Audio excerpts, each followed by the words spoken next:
Salut tout le monde, bienvenue sur ma chaîne Étincelle Brillantine. Aujourd'hui, on se retrouve pour un unboxing d'un partenariat. Donc, c'est la compagnie New Craft Day qui m'ont approché. Donc, je les remercie grandement de m'avoir approché et de me faire confiance pour présenter quelques-uns de leurs produits.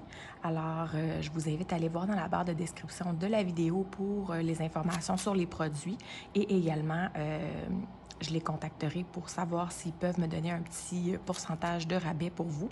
Alors, je vous invite à aller voir dans la description pour voir le code de rabais pour un petit pourcentage sur leur site. Donc, encore une fois, c'est New Craft Day. Alors, aujourd'hui, c'est des produits.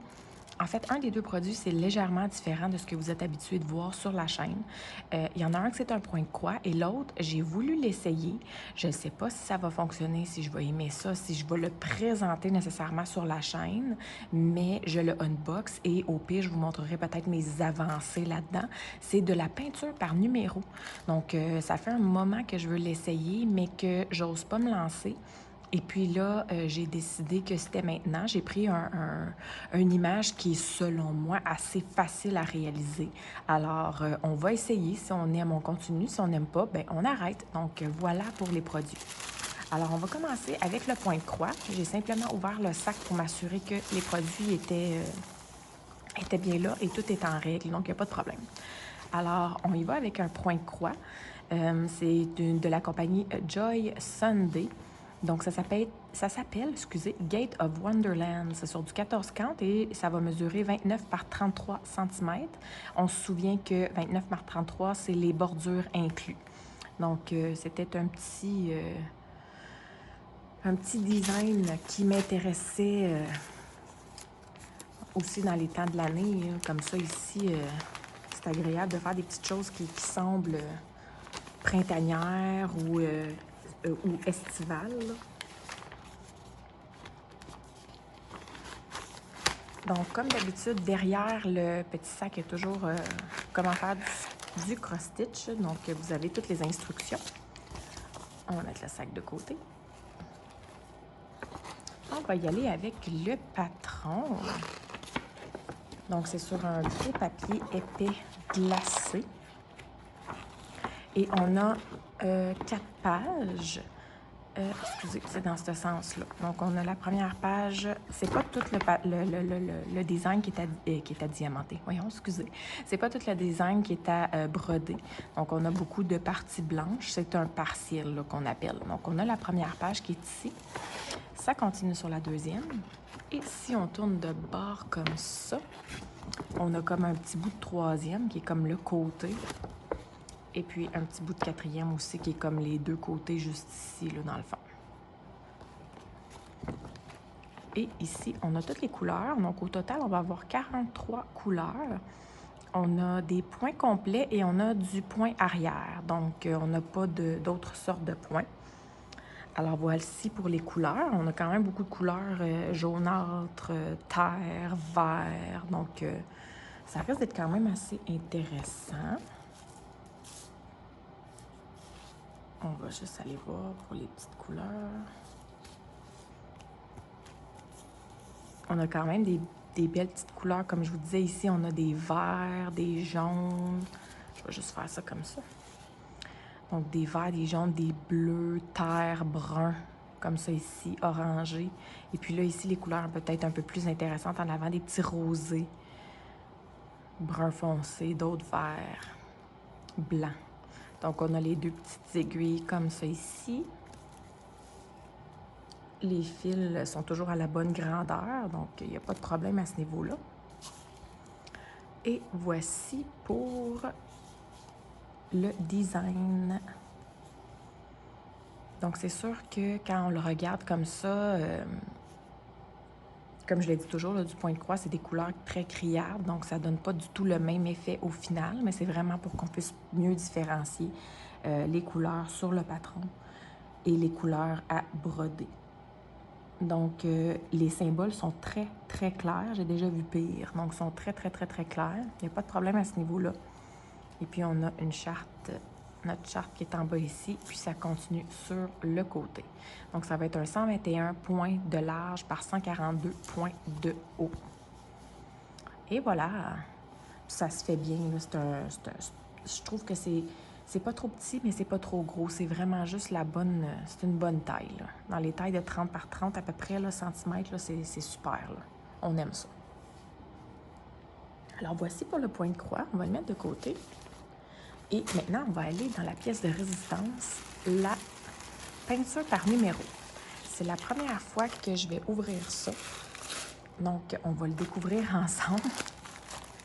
J'ai ouvert le petit sac comme ça ici. OK.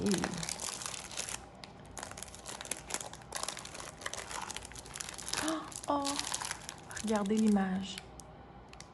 Oh, elle est juste trop belle. Donc, ça dit que la grandeur, c'est 40 par 50 cm. Je me souvenais que je pouvais choisir un chat, mais je me souvenais pas ça avait l'air de quoi.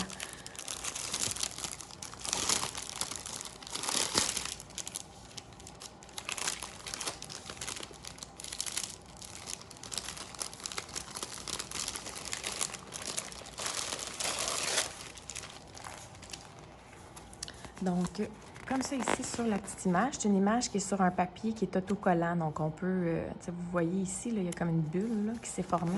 Donc, on peut retirer l'autocollant là, pour, j'imagine, le coller dans un carnet de notes ou quoi que ce soit.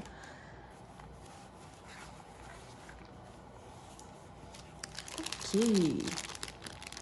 Donc, ici, on a les couleurs. Donc, c'est numéroté de 1 à 24. Donc, on a 24 couleurs. On a les pinceaux qui sont inclus.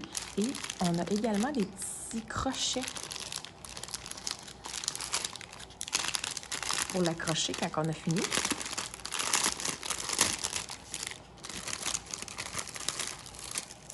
Donc, vous voyez comme ça, ici, on a 3 petits pinceaux. Donc, un très, très mince, un mince aussi, mais un peu plus gros, puis un plus gros encore.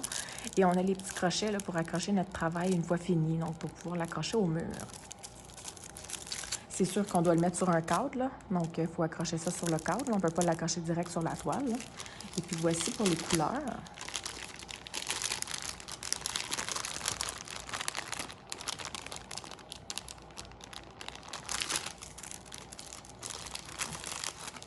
Donc, ils sont très bien identifiés. Je ne penserais pas qu'il y ait de problème.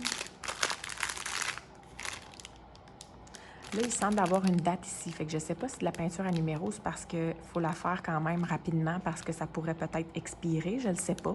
Mais je vois une date ici, là. Et on y va pour la pièce de résistance. Donc, c'est vraiment... ben, c'est de la toile, là. C'est quand même gros, hein? Oh my God! Ben là, on ne voit pas grand-chose, hein, je vous dirais. Oh mon Dieu! Je sais pas si j'essaie de reculer. En fait, on voit absolument rien. Je vois même pas le chat. Je vois les fleurs. Ah, OK, il est là, le chat. OK. Ça, c'est un œil. Ça, c'est son petit museau. Ça, c'est sa petite patte ici. Donc, ça, c'est le chat. On a le papillon, puis on a les fleurs qui sont autour. Donc, je sais pas si vous arrivez à bien le discerner, là. C'est quand même difficile de le discerner, là. Et c'est assez gros, là. Je vous dirais que c'est probablement un 40 par 50, mais non incluant les bords. Je vais juste m'étirer, prendre mon tape à mesurer.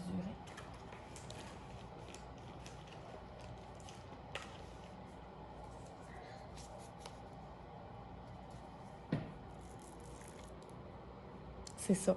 Donc ici, c'est 50 cm sur le côté. Et donc, j'évalue que ça serait 40 de l'autre côté. 40. Donc, 50 par 40 pour la peinture à numéro dans ce cas-ci, ça n'inclut pas les bords blancs.